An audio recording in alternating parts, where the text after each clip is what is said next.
everyone, my name is Kinda Vibrant or Damon, and welcome to my first YouTube commentary in over 5 years.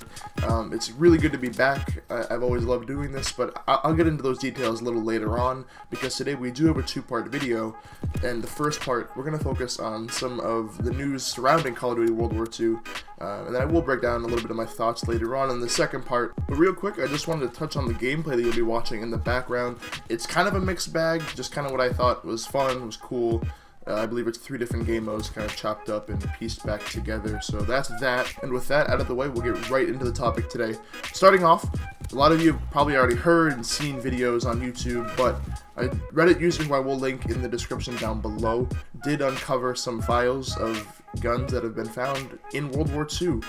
They ranged from melee weapons to snipers to LMGs to SMGs, and this isn't really out of the ordinary for Call of Duty games, nor is it out of the ordinary for Sledgehammer games, because as you may remember, supply drops in Call of Duty actually originated with Advanced Warfare, which was developed by Sledgehammer games. So my thoughts on this, I'm a little nervous because a lot of what's going on in gaming media is revolving around supply drops, whether it be through games like Forza or Battlefront 2 or even Call of Duty. There's a lot of stuff going on in media talking about whether supply drops are good or bad, whether it's gambling or not. You know, we hear it all every day, 24/7. So I won't get too deep into that. What I will talk about though is my thoughts on those transactions, microtransactions coming to World War II. And off the jump, I'm really not too worried about it. I do believe that Sledgehammer Games has learned from past mistakes, whether it be their own mistakes with Advanced Warfare or the mistakes made by Treyarch after they completely butchered the weapon supply drop system in Black Ops 3. I do believe it'll closer resemble the Modern Warfare remastered system that was used by Raven Software, which is actually very similar to the one that's already in place at World War II. That's what leads me to believe we're going to have a much better experience when these weapons do inevitably make their appearance in World War II. So my thoughts on some of the guns that I have taken note of, the Gewehr 43 semi-automatic rifle, which was a pretty big omission from the game. I do believe it was in World at War, as was another one of the guns I'll talk about later. Now, I'm not a huge semi-automatic guy, as you can kind of see in the gameplay. I do love rushing around with SMGs.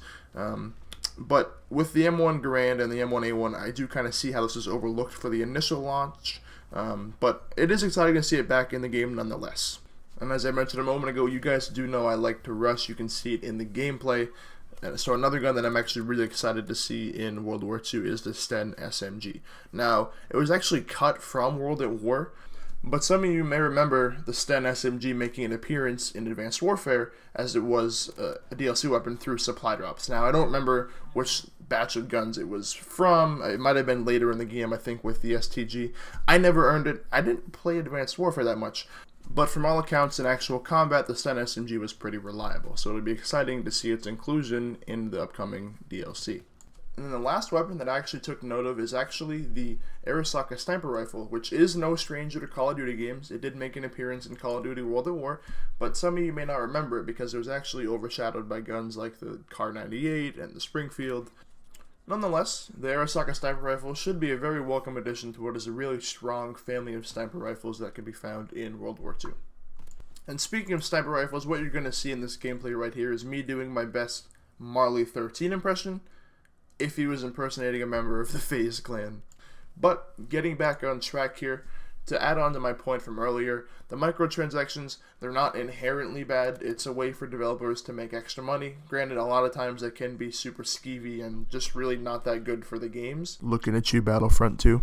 But if they have to be in this game, the system they have in place is the one I want. It's the one that makes sense. I think it's the one that's the most fair. We kind of saw it in Modern Warfare Remastered. So more than likely, it's going to be the way they implement the guns when they add them into World War II. Now, the second topic in today's video is something that I've alluded to throughout this video. It's in the title card of the video, it's in the title of the video, and that is my history on YouTube. As you saw, it's my first YouTube commentary in over 5 years. So what I'd like to do with the last half of this video is kind of explain where I've been, what I actually did when I started YouTube, and just give you guys a little information about who I am as a person outside of being kind of vibrant and the sexiest man alive. I don't know what that laugh was, but anyway, my name is Damon. I'm 19 years old. I live in Maine, which, I mean, we're known for our blueberries and our potatoes and our corn and really not much else, I guess. Now, in terms of my origins in gaming, when I started gaming, it all kind of started with Halo Combat Evolved. That's the first game I remember just obsessing over. I had played SNES games as a kid and other Xbox games, but the first one I really fell in love with was Halo Combat Evolved. I was just absolutely enamored with it, with the world, with the mechanics. It was a first-person space opera, Star Wars. It was everything to 4-year-old, 5-year-old me. I couldn't put it down. I remember going to the supermarket with my mom to go grocery shopping. I brought a pen and paper with me, and I was drawing the shotguns and the pistol. I was just obsessed with it. Like, I'm no artist, but those drawings, if I found them, I would hang them up all over my house because I was so proud. I'm still so proud of my love for Halo.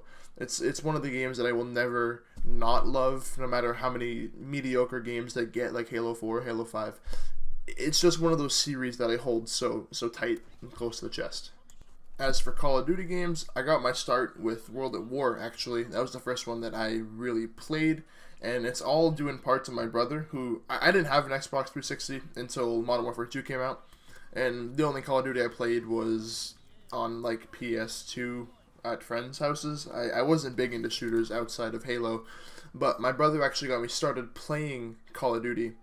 With World at War, we would spend hours upon hours upon hours on his 360 playing Nazi zombies, to the point where we had, I think, 2 or 3 Xboxes Red Ring. That's how much I loved playing it. And so when I got my own 360, you bet your bottom dollar that I was playing the hell out of Modern Warfare 2. I would stay up and just play and play. I loved boosting, I loved playing the campaign. Everything about Modern Warfare 2 to me is still just a perfect blend of Call of Duty. It's the perfect Call of Duty game in my eyes.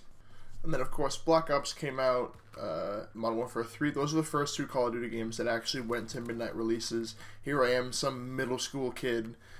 Basically, the Call of Duty demographic in a nutshell. But I was at the midnight releases. I was loving it. And then, of course, like I said, MW3, another great game in my eyes. My most played Call of Duty by far, I would say. I think I was like 18th prestige on it, maybe. But yeah, those games, man, those times during middle school, I will never forget. I mean, I do forget because of the all-nighters I pulled, but playing Halo Reach, it was just memories. I made friends that I'll have for the rest of my life, man, because of those games. So I owe a lot of who I am as a person today to Call of Duty, to Xbox Live, and with that, really, I'm thankful. As for my starts on YouTube, I started back, I think, in like 2011, uploading Minecraft videos that I recorded with QuickTime Player. I also would do some news videos on Modern Warfare 3. I had a couple of, I guess, preview videos for, I think at the time it was like WWII 2012. It was awful, the production. I mean, I'm not saying, I'm no professional YouTuber here, but this is 100 million times better than those videos I was producing. But I was a kid, I was loving it. It's something that I've always wanted to do. Even back then, I tried making a living off it. It was awful. But to me, my biggest supporter, always in life, was my mom, who, I mean, I actually lost this year in March of 2017. But even at the time, she was so supportive of me. She watched my videos, and she knew that this was something I wanted to do, so she always gave me the resources to try and do it. I actually stopped uploading, I think, in like the winter of 2012, maybe early 2013, just because I didn't really have the means to do it. I didn't even have like a capture card or microphone. Literally, I was just doing like Minecraft videos on a school-based laptop. But this is something that I've been wanting to get back into for a while now, and I'm thankful that I'm actually doing it again, because it's really fun. If you made it this far to the video, I really thank you. I do hope that you subscribe and like the video and share with your friends. As for this being my first commentary in 5 years, it felt amazing. I'm really excited to be back, and I hope you guys enjoyed. I will see you all in the next video.